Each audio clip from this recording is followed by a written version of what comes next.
I want to say that this part will not have a separate anatomy exam.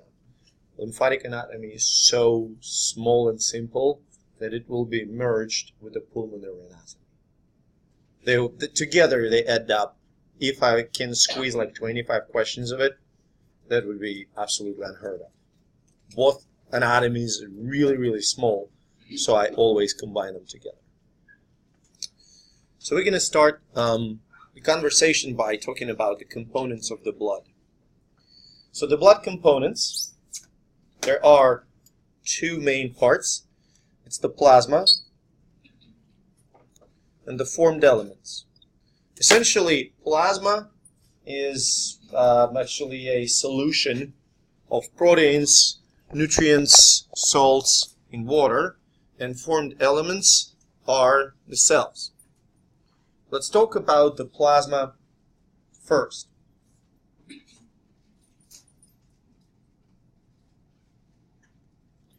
So plasma consists mainly of water, and then there is a bunch of electrolytes. By electrolytes, we understand the ions, cations, such as sodium and potassium, and the anions, such as chloride or bicarbonate. One of the key components of plasma is proteins. There are four main types of plasma proteins that we are focusing on. First, and probably the most abundant plasma protein, is albumin. It constitutes the majority of the proteins in the plasma, and it's responsible for osmotic pressure. That same osmotic pressure that we discussed before when we were talking about the movement of fluid into and from the capillaries. Essentially, the albumin from plasma is responsible for capillary osmotic pressure. Alpha and beta globulins are transport proteins. Their main responsibility is to transport fat-soluble chemicals. Chemicals that cannot freely enter plasma, that are too insoluble to be transported in the water-based solution. Gamma globulins are the key proteins of adaptive immune response. They are essentially the antibodies. And finally, last but not least, plasma protein is fibrinogen. Fibrinogen is the precursor of a protein called fibrin that is basically a last step in the coagulation cascade, in the coagulation response. Now, along with the proteins and electrolytes, blood also carries different waste, such as urea, uric acid, ammonia, creatine. So creatine is the waste of the processes of energy generation in the muscle. Urea, uric acid, and ammonia are the end products of the protein catabolism. We mentioned it before that deamination and transamination of proteins results in the production of urea, uric acid, and ammonia, and blood essentially carries these wastes towards the kidneys. Of course, one of the key functions of the blood is to transport the respiratory gases. Oxygen to the tissues, carbon dioxide from the tissues, and nutrients. Carbohydrates, amino acids, fatty acids, cholesterol, glycerol, they all carried in the blood in one or another form. Blood also transports hormones, but we talked about it extensively when we discussed the endocrine system. Now, all these components the plasma, they are not bound to any cell. They are extracellular. Cellular parts of the blood, so-called formed elements, can be separated into two large groups. One is red blood cells. In fact, if you will take a blood draw, put it in the tube and spin this tube down in the centrifuge, you're going to see red blood cells forming a thick layer at the bottom of the tube. Red blood cells in plasma will be separated by a thin layer here that is called a buffy coat. Buffy coat consists of white blood cells, our immune protection cells, and platelets, which are responsible for the clot formation. Make sense so far? Any questions? Since red blood cells, as you can see on this image, constitute the overwhelming majority of the formed elements of the blood, let's talk about their structure a little bit more. Red blood cells are relatively small, about 7.5 millimeters in diameter. The number is staggering, 4 to 6 millions per microliter. So in 1 cubic centimeter of the blood, in 1 milliliter, you're going to have 1,000 times more, 4 to 6 billion red blood cells. Okay? Now, they aren't living forever. They have limited lifespan, which is actually pretty long, 3 to 4 months. Okay? Every day, your bone marrow generates about 100 million of new red blood cells. Please do not memorize any of these numbers. Couple of sort of take-home messages from this all numbers. First, you have a lot of red blood cells. Second, they're small, and their size is actually correlating with the size of the smallest capillaries, because they need to squeeze through the smallest capillaries. Does that make sense? Second, their lifespan is unlimited, meaning that they get older and they are recycled. Okay? Where are they recycled? They recycled mainly in the spleen. Okay? Now, where are they coming from? Special hematopoietic stem cells. Now, hematopoietic is the compound word. Hemato refers to blood.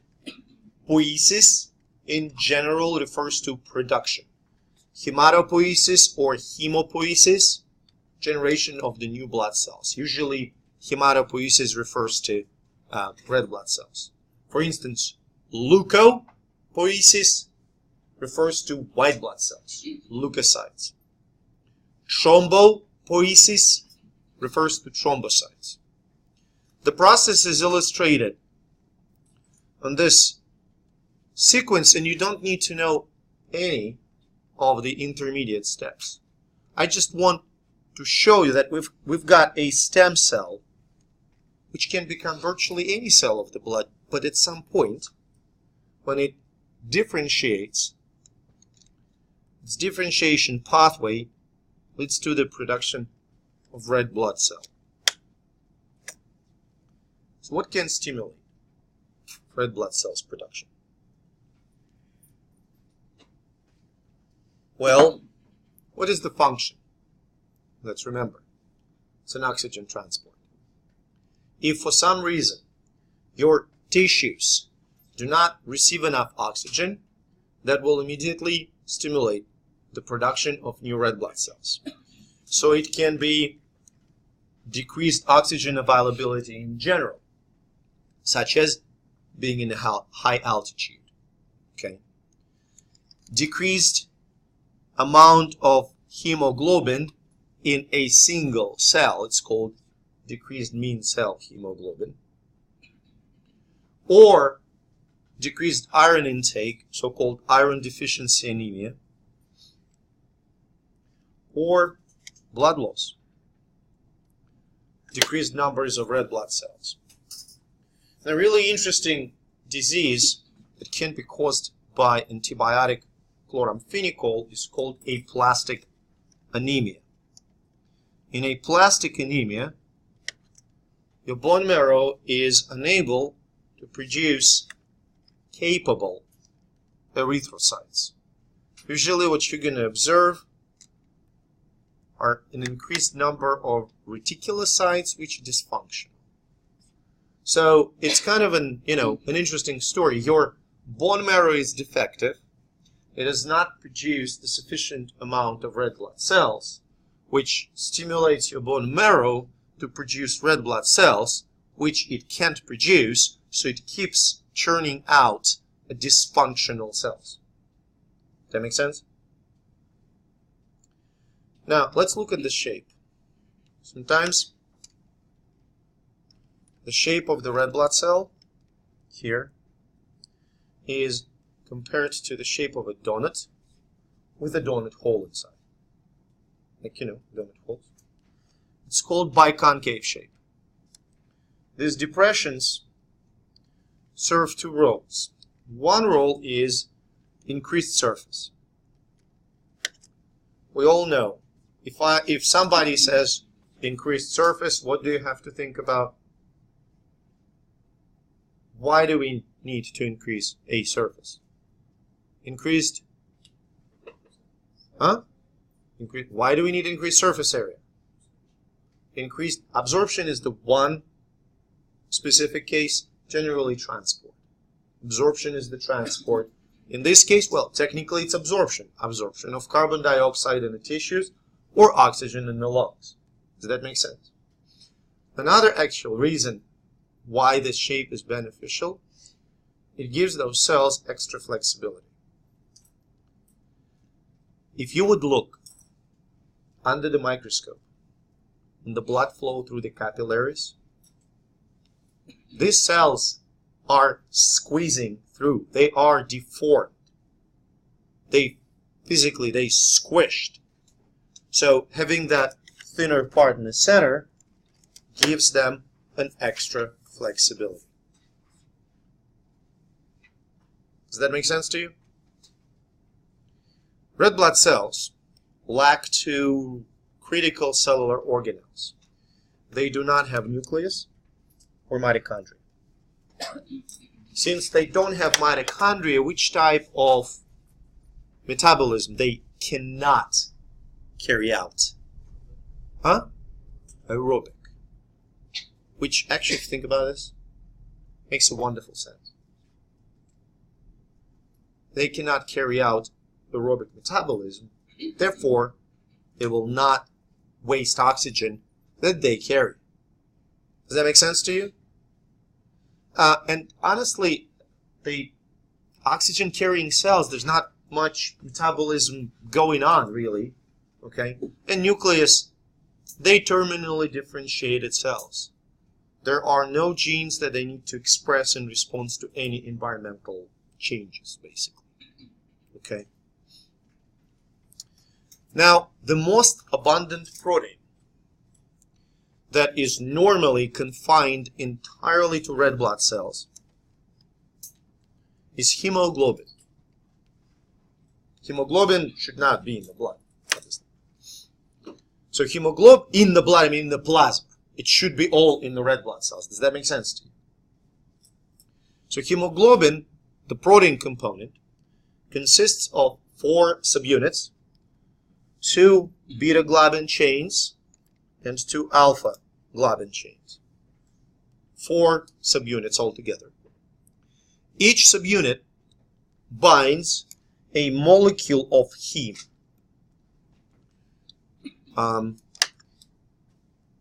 Now, don't worry about this.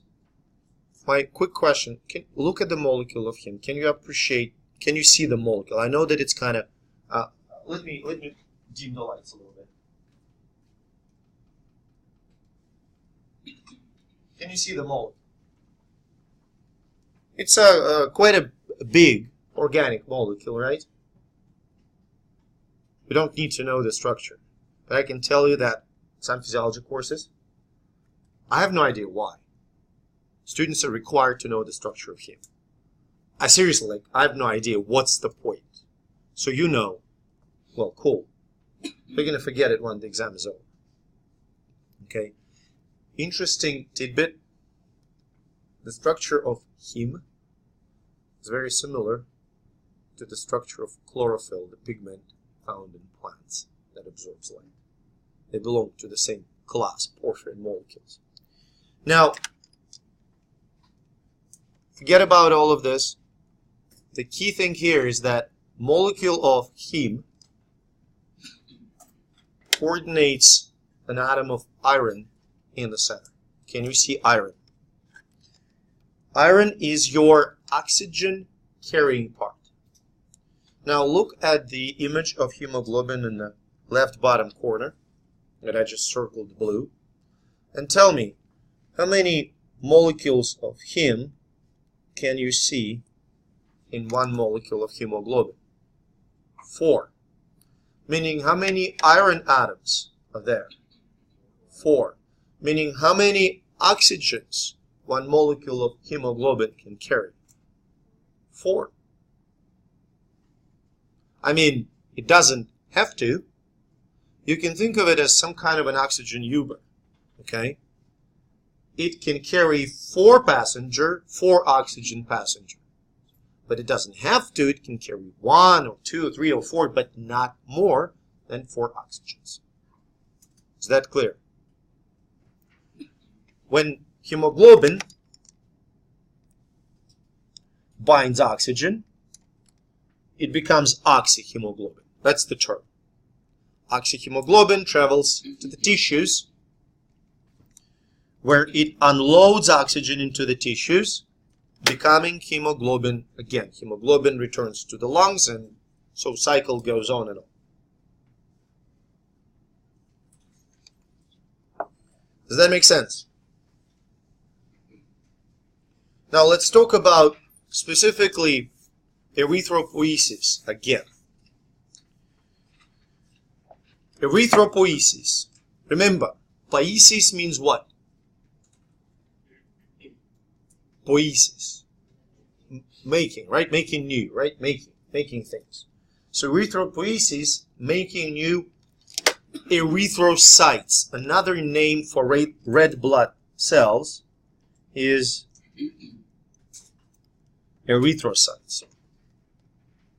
So first, for proper erythropoiesis, you need iron. Well, obviously you need food. I mean, you need like amino acids, right, to make proteins, but we kind of think that you eat enough, okay? So you need iron. So iron, we take it with a diet every day, and we'll lose it every day. Men lose iron mainly with, through kidneys. Some small amount of iron is lost because of the hemolysis, breakdown of red blood cells. Women lose iron during menses. That's the main contributor to iron loss. Now, iron is efficiently stored mostly in the liver in a complex with proteins of ferritin and hemosiderin. When iron has to be transported anywhere in the body, it's transported by the protein called transferrin.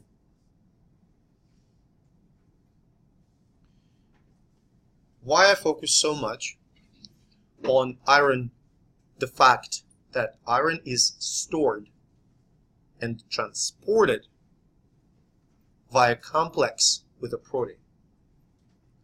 It turns out that a huge chunk of pathogenic bacteria reproduce much faster when there is iron present. Does that make sense? So any free iron in the blood increases the reproductive capacity of those pathogens. Evolutionary, we came to the adaptation when iron is extremely tightly bound to the proteins. So bacteria have hard time stealing it, quote unquote, stealing it from those proteins. Does that make sense? Good. So iron is number one. Number two, think about this. We produce 100 million new red blood cells a day, which means these cells divide really, really fast. Am I clear? Any fast dividing cells require two vitamins, vitamin B12 and folic acid. For instance, absence of or deficiency of vitamin B12 leads to the condition known as pernicious anemia.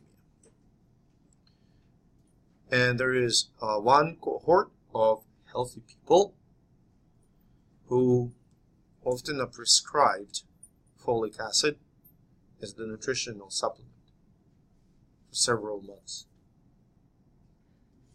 Huh? Pregnancy, yes, that is correct, yes. Not only because, you have a bunch of fast dividing cells of a tiny little invader inside of you, but also because you need to expand the blood volume at some point. And that will require increased activity of, your bone marrow. Does that make sense? Now, what happens to the red blood cells when they expire? So red blood cells go into the kidneys, get destroyed. Okay. Hemoglobin is broken down. Globin part is destroyed and broken to amino acids which enter the circulation. Heme is separated into the iron, which is stored in the liver, and the heme component is broken into the bilirubin. Remember, bilirubin becomes a component of bile and either is excreted, the bile, or can be converted into urobilinogen in the intestines, and then urobilinogen is excreted with the urine. Now, is there any hormonal regulation of erythropoiesis? The answer is absolutely yes. In response to any kind of hypoxia,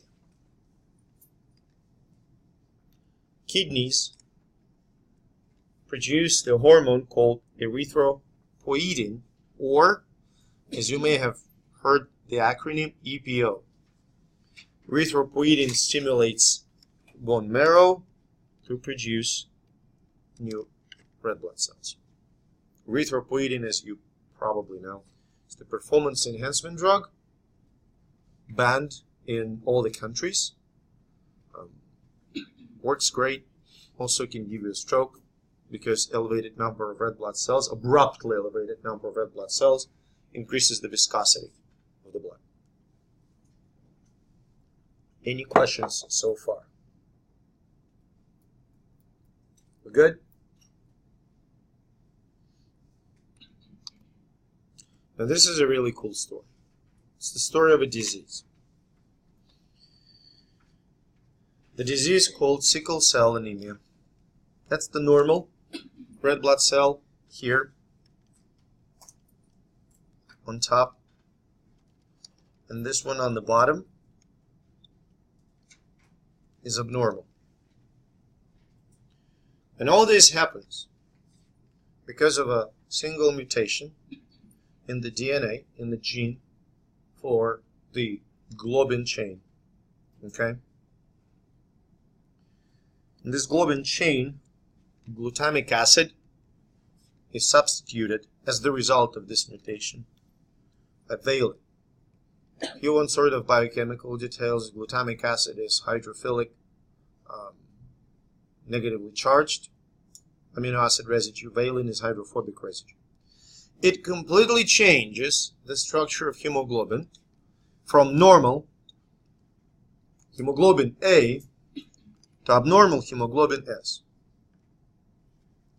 Now, when hemoglobin S gets into the tissues where the partial pressure of oxygen, basically the oxygen concentration is low, hemoglobin S leads to the forms the chains. Instead of globules,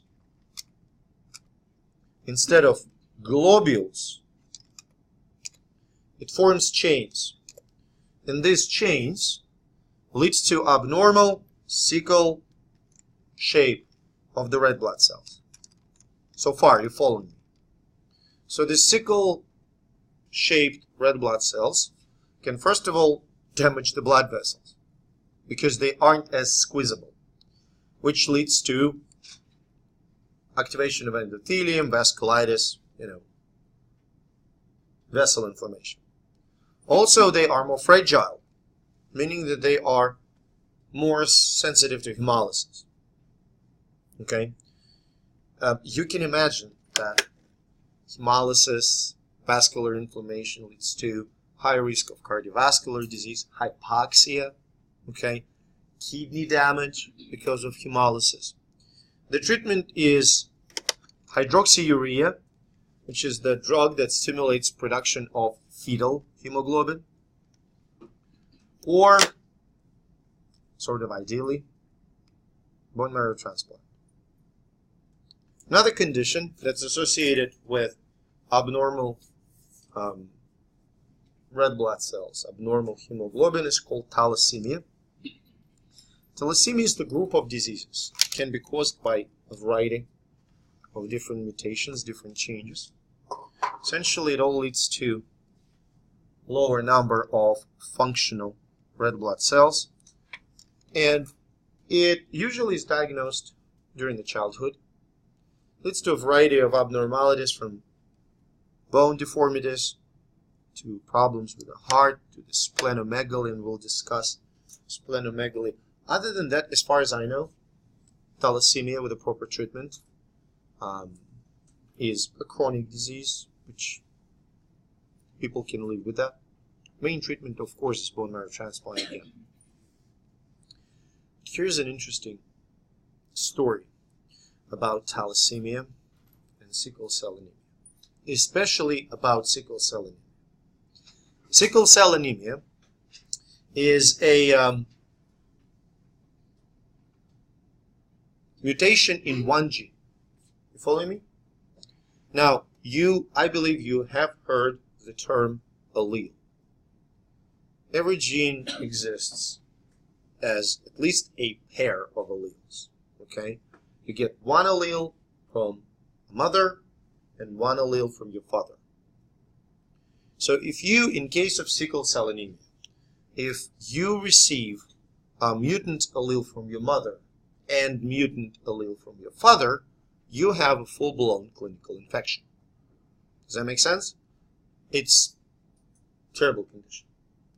But if you receive one allele, mutant allele, from your mother, but normal from your father, you kind of have plus and minus, right? Turns out this is called heterozygous for the sickle cell anemia gene. The consequence of it is you're basically healthy. Sickle cell gene, its pattern of inheritance is not exactly Mendelian, meaning that if you have two alleles, the dominant, normal, and recessive mutated, you're still going to produce a very limited number, very limited amount of hemoglobin S. But that limited amount will not affect the function of your red blood cells. Does that make sense? Now, the cool story. Turns out that people who are either homozygous or heterozygous for the sickle cell anemia gene are protected from malaria infection. Now, think about this. If you have a sickle cell anemia, full-blown, like you live in Africa, you're 6-year-old, and you have sickle cell anemia, chances are you're not going to make it. Let's be honest. Does that make sense? Because healthcare is usually not available, so chances are that's it. So malaria is I mean, it's lovely that you don't have, you're not at risk for malaria, but you have other problems to worry about. Does that make sense? Now, if you have heterozygous genotype and you have only one copy of sickle cell anemia gene, you're not sick. But when Plasmodium falciparum, the causative agent of malaria, gets inside of your red blood cells, okay, only the red blood cells that are infected by Plasmodium become sickle-shaped. And the sickle-shaped cells will be preferentially phagocytosed by macrophages in the spleen because they are abnormal, for that matter. Does that make sense? And with those cells, Plasmodium will be destroyed too. Now, this is a really good map that shows you the correlation of the sickle cell allele distribution and malaria distribution in Africa. So you see, it's practically they two are overlapping almost. Can you see that? And it turns out that the area where thalassemia is common show the same pattern. Thalassemia and malaria overlap greatly. This is actually a great example of how adaptation works and fitness advantage works. Because technically, if you take malaria out of equation, if there would be no malaria, then we would not have any sickle cell genes. Because having a gene for sickle cell anemia is disadvantageous. That's it. It's just disadvantage, huge disadvantage. So eventually all kids that would be homozygous, even heterozygous, they would have, less fitness advantage. They would probably die. But since being heterozygous, especially in Africa, provides you a tremendous fitness advantage, this gene is not going to go away. Unless we eliminate malaria, which I don't believe we will ever do. So far, any questions? Okay. White blood cells. Only blood cells that are what we call complete. Okay? Meaning that they have mitochondria, endoplasmic reticulum, nucleus, blah, blah, blah. So, the function of all white blood cells, no exception, is immunity. Now, immunity, as you know, is the term that names the protective responses of our body to infection. Does that make sense? So when we are infected, our white blood cells become more numerous. We call this leukocytosis. And doctors can diagnose the general, infection by looking at the total blood counts and saying, oh, okay, you have elevated number of white blood cells. It's likely you have an infection or you recently had an infection. Does that make sense? So you see that the total number of white blood cells is pretty small. And the overwhelming majority of those are in neutrophils, various lymphocytes. We'll talk about it. No numbers, nothing, don't worry about it. There are two main types of white blood cells, granulocytes and agranulocytes. Granulocytes, shown here on the left, there's three types. Neutrophils, eosinophils, and basophils. Called this way because there are granules in the cytoplasm. Can you see the cytoplasmic granules? Agranulocytes do not have cytoplasmic granules. Cytoplasm is smooth. Before we move on, do you understand the separation into granulocytes and agranulocytes for white blood cells? Well, there's basically one stage. So there are two types of white blood cells. Granulocytes on the left, these ones, granulocytes on the right. These ones. Granulocytes are called granular because they have granules, cytoplasmic granules. We're good?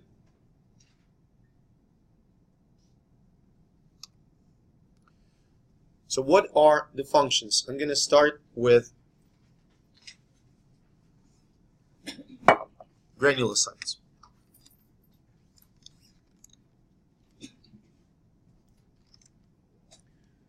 Neutrophils.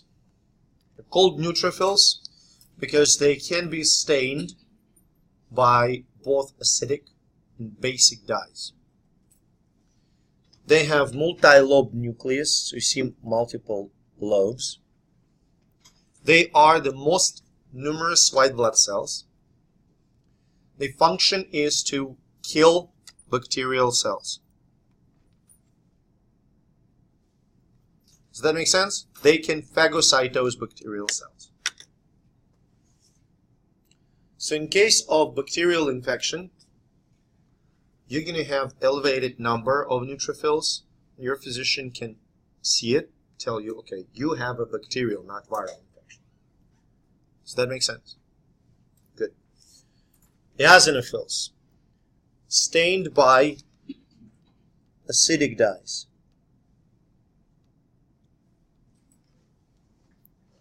Usually have bilobe nucleus, 2 lobes. The main function is the response to parasitic infections, such as helminths, worms, or various eukaryotic pathogens, like, I don't know, Giardia or Cryptosporidium or something like that. Generally speaking, eosinophilia correlates with helminthic infestations. If a child has eosinophilia, very likely a child has some kind of a parasitic critter down the intestine. Not always. Sometimes there is an infection but no eosinophilia. Basophils. So basophils release a chemical known as histamine. Does it sound familiar? You've heard about it in the context of allergy, I believe.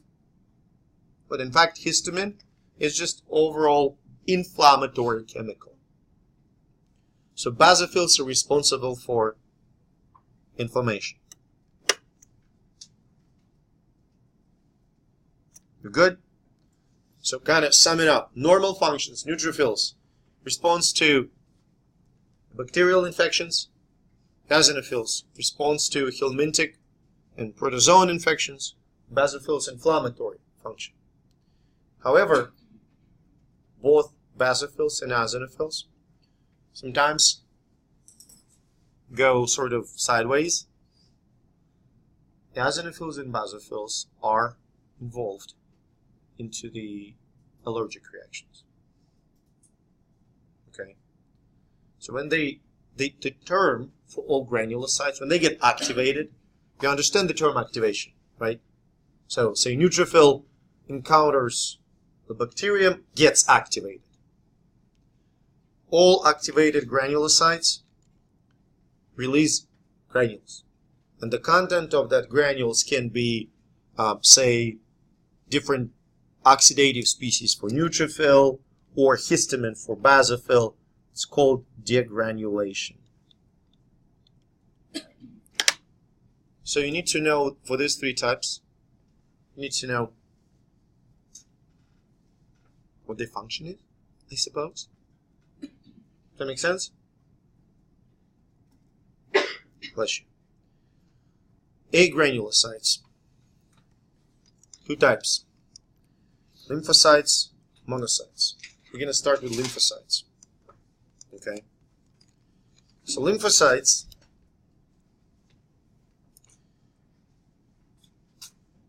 are second largest population of white blood cells. And there are 3 main types. B cells that produce antibodies. T cells that are cytotoxic. So the term cytotoxic means that T cells can sort of directly, upon interaction, kill infected or malignant cancerous cells. Does that make sense to you?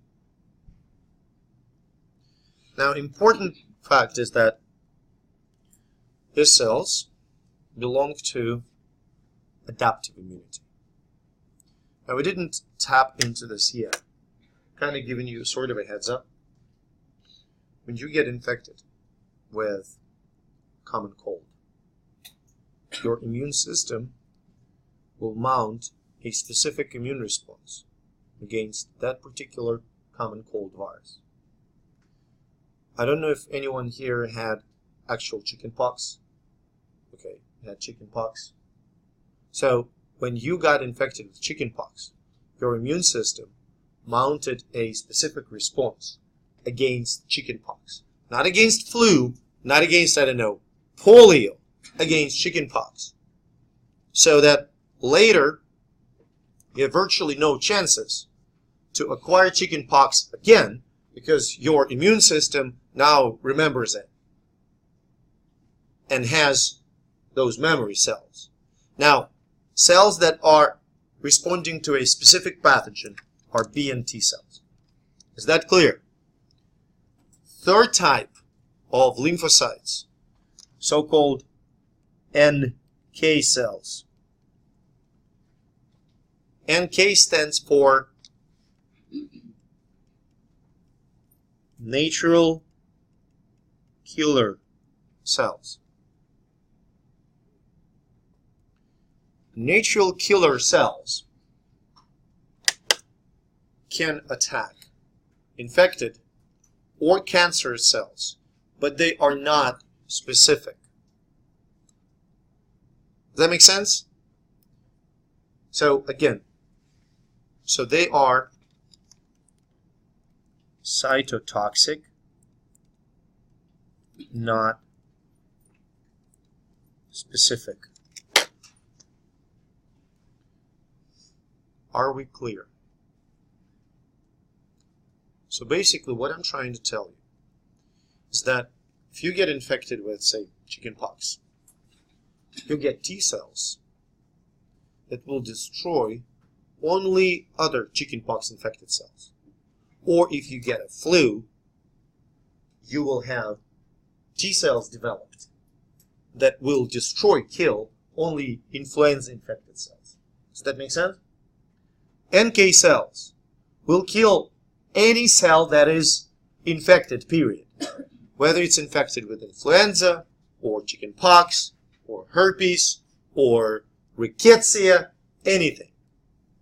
Or if it's a cancer, this cancer, that cancer, doesn't matter. Does that make sense to you? We good? Okay, cool. So this is the three types of lymphocytes: B cells, T cells, NK cells. Monocytes are the largest white blood cells with a crescent-shaped nucleus, which are actually not functional. In order to become doing something, monocytes, when they are stimulated, and they stimulate it in inflammation, monocytes become macrophages. I don't have really good analogy. It's kind of all analogy is pretty poor, to be honest. But think about it this way. So I have a monocyte played by Mark Ruffalo, who walks around and then sees inflammation in the... Walks around, I mean walking through the circulation. Does that make sense? Now, one important thing. All these cells that I show you here, they are found in the circulation, in the blood. Does that make sense? These are blood cells. Now, this is Mark Ruffalo, Bruce Banner, walking around in the circulation. When it sees an inflammation, an infection, some kind of an injury, that inflammation converts Bruce Banner into the Hulk. In this case, Hulk will be a macrophage. Now, Hulk crush, right? So, macrophage phagocytose. macrophage gets into the tissue and starts to phagocytose dead cells, starts to phagocytose bacteria, all that kind of stuff. Does that make sense? Monocyte doesn't do anything with it. Yes? So it's kind of like how Pac-Man is. Like whenever it turns blue, it can eat all of the little ghosty things, and that can be like the inflammation. I suppose so. We have very different cultural background. Yeah. I know what the Pac-Man is, but we played Digger. We didn't have Pac-Man. We didn't have Pac-Man machines. We had our own Soviet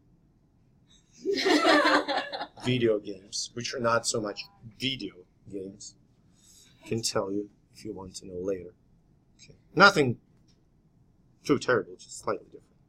Yeah. So, what I'm trying to say is that monocyte is not doing anything except becoming macrophage. Does that make sense? So monocytes are basically useless.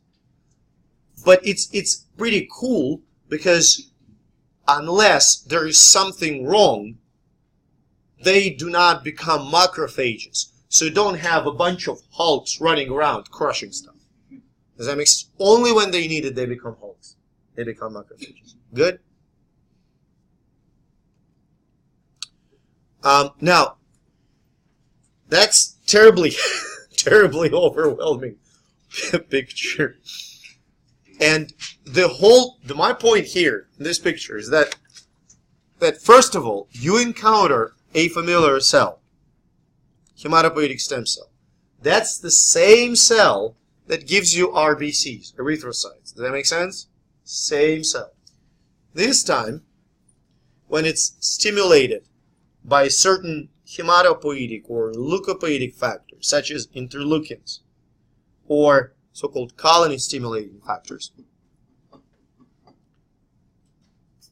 hematopoietic stem cell starts to differentiate. And the only, in my opinion, really important step of differentiation that I want you to focus on happens here. So you see that hematopoietic stem cell can differentiate into myeloid stem cell or lymphoid stem cell. So let me ask you this. Lymphoid cells, so-called cells of the lymphoid lineage. Where do they end up? Name should tell you. Lymphatic system. Lymph nodes, spleen, and those turn out to be B and T cells.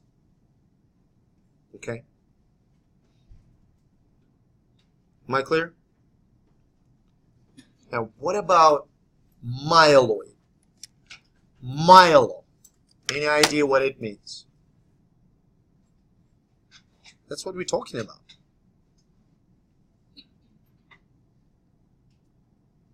What are we talking about? Huh? Blood. Myeloid is blood. You may have heard, so have you heard the really fancy expression myeloproliferative disease or lymphoproliferative disease? Okay, so kind of digression, but to give an idea in which context we can use myeloid and lymphoid. Proliferation, what does that mean? When cells proliferate, what do? Divide. So we have more and more and more. So myeloproliferative disease refers to a condition when cells of myeloid origin divide uncontrollably. Lymphoproliferative disease refers to a condition when cells of lymphoid origin divide uncontrollably. Make sense? Okay. We'll get to some of the issues. Okay.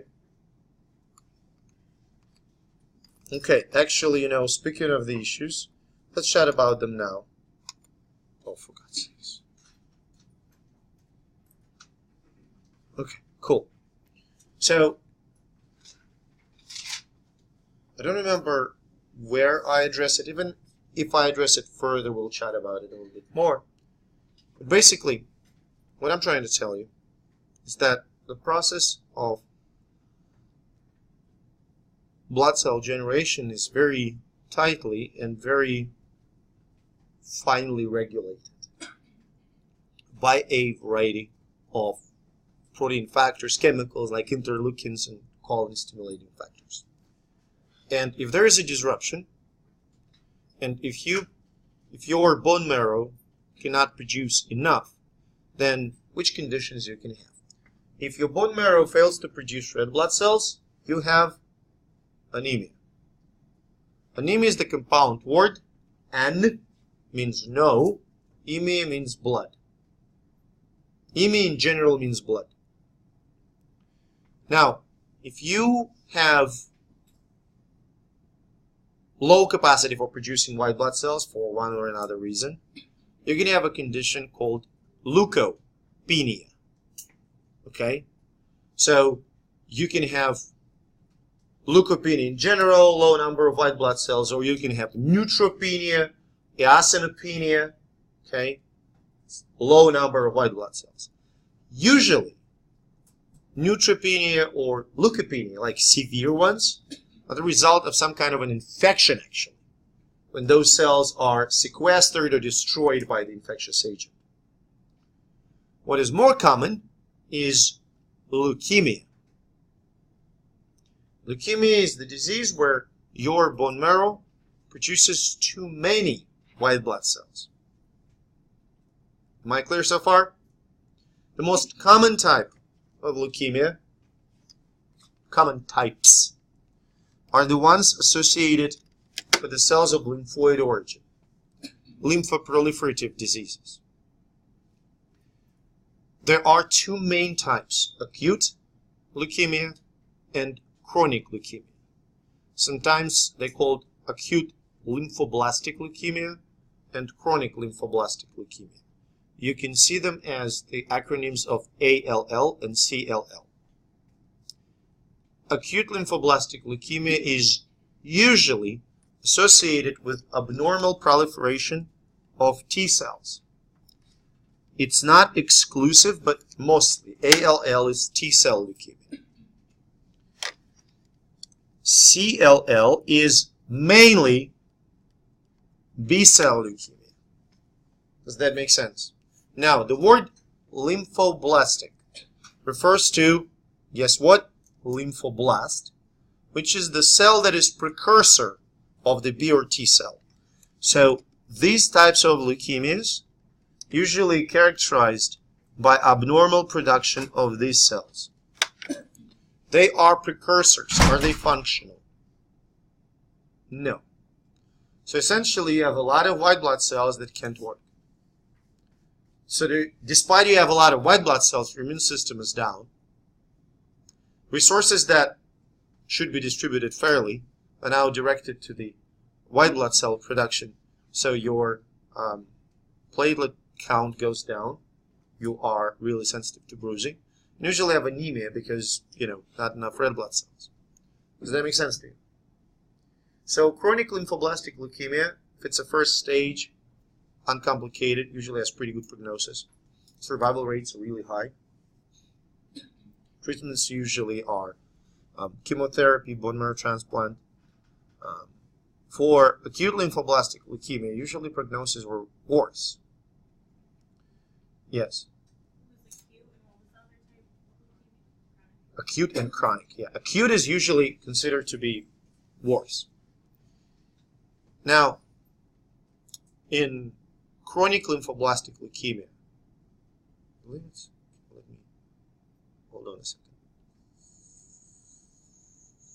Yes, it's chronic. I mixed them up. Yes, I think it's the chronic B cell leukemia. There was recently an absolutely incredible advance made. It's called CAR T therapy. Ever heard about it? It's very new. So the idea is marvelous. As I mentioned before, B and T cells are both immune cells, right? So imagine you have a patient, who has B cell leukemia.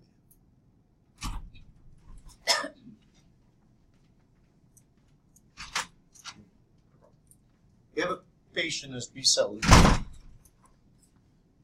You take T cells from that patient, and you train those T cells. I know it sounds very artificial, but so far it's kind of the best explanation that I can offer. You train that person's T cells to destroy that person's B cells. You following me? And you put these T cells back in the patient. So T cells now are trained as like mad dogs to attack B cells of that same patient. B cells that are abnormal. Will they destroy normal cells? Yeah. Yeah, absolutely. But the point is, after B cell is gone, leukemia is gone. This patient is immunosuppressed. Sure, yes, doesn't have, sufficient amount of B cells. You follow me? But the point is, leukemia is gone. Treatment is incredibly successful. It was shown to last for years in the patients it was tried. And of course, it is used in sort of refractory cases which are not sensitive to standard treatments. The only problem with that treatment is the price. The original tag for CAR T therapy was $450. Not dollars, no. $450,000 per patient. Huh?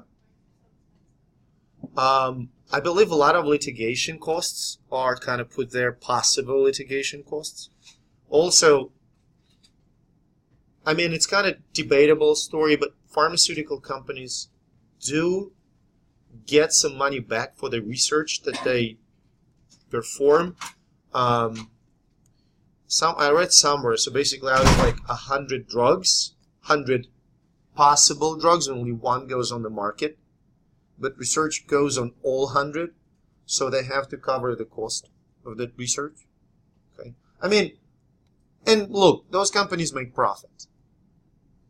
So as soon as there's going to be, usually when patents expire, cost goes down. So as soon as the patent on CAR T therapy will expire, the cost will go down, or more companies will offer it. Okay. From the technical standpoint, it's not something, I mean, the idea was revolutionary, but technical part is relatively routine. Relatively routine. Okay, just think pretty cool.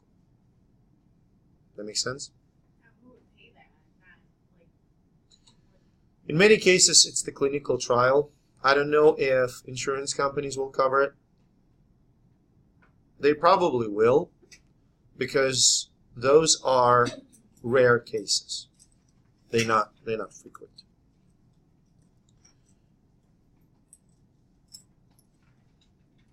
Now, I want to say, basically describe a leukocyte recruitment and kind of wrap up white blood cells. We talked about it before, kind of a general idea.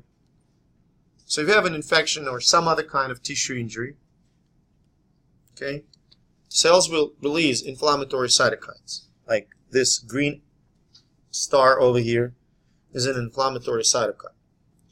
These inflammatory cytokines will get into the bloodstream and will be delivered to the bone marrow. In response to pro-inflammatory cytokines, bone marrow will start producing white blood cells. They call it leukocytosis. Does that make sense? Leukocytosis in response to inflammation. Now, a lot of white blood cells, a lot of leukocytes, mainly neutrophils and monocytes, okay, they will appear in the lumen of the vessel. It turns out that this inflammatory mediators at the bottom will also act on the blood vessel, increasing its vascular permeability. Do you understand what vascular permeability means? The wall becomes leaky, and increase synthesis of adhesion molecules, meaning that the surface of the blood vessel here becomes like a Velcro or like a glue for white blood cells. So white blood cells now, when they will bump into the wall of the vessel, they will not just bump and bump back, you know. They will attach, roll, and then migrate into the tissue. Migration of the white blood cell is called diapedesis. Diapedesis can be paracellular, so here between the cells,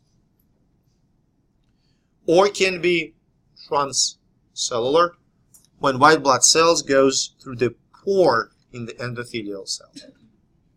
Does that make sense? All in all, white blood cells crosses the vessel wall and ends up in the tissue. We call this process extravasation. Extra is out, vasum, blood vessel. The vast majority of those white blood cells that extravasate are neutrophils and monocytes. How do they know? Once they are in the tissue, how do they know where to go? It turns out that they follow those same inflammatory chemical cues. We call this positive chemotaxis. So basically, it's like, you know, those macrophages, monocytes and neutrophils, when they end up in the tissues, they, like breadcrumbs in the Gensel and Gretel story, they follow the trail of the breadcrumbs. They follow the trail of cytokines and chemokines. Now, those same cytokines and chemokines lead the differentiation of monocytes. They become macrophages. And macrophages and neutrophils, when they arrive at the site of the injury, you know, infection, whatever, they destroy pathogens. Mainly by phagocytosis, they may also produce toxic chemicals, so-called respiratory burst. And remember that blood vessels are leaky. Remember that. They're leaky, which means plasma can seep from the blood vessel into the tissue. Does that make sense to you? And that flow of fluid will wash away pathogens and the debris. And think about this. When you have an infection of some kind, there is a bump, there is an edema. We clear? That edema actually washes away all that crap and debris. That makes sense? Now, in order to prevent microbes from spreading, the clotting factors, such as fibrin in the blood, forms traps, essentially forms the threads to trap the pathogens at the place.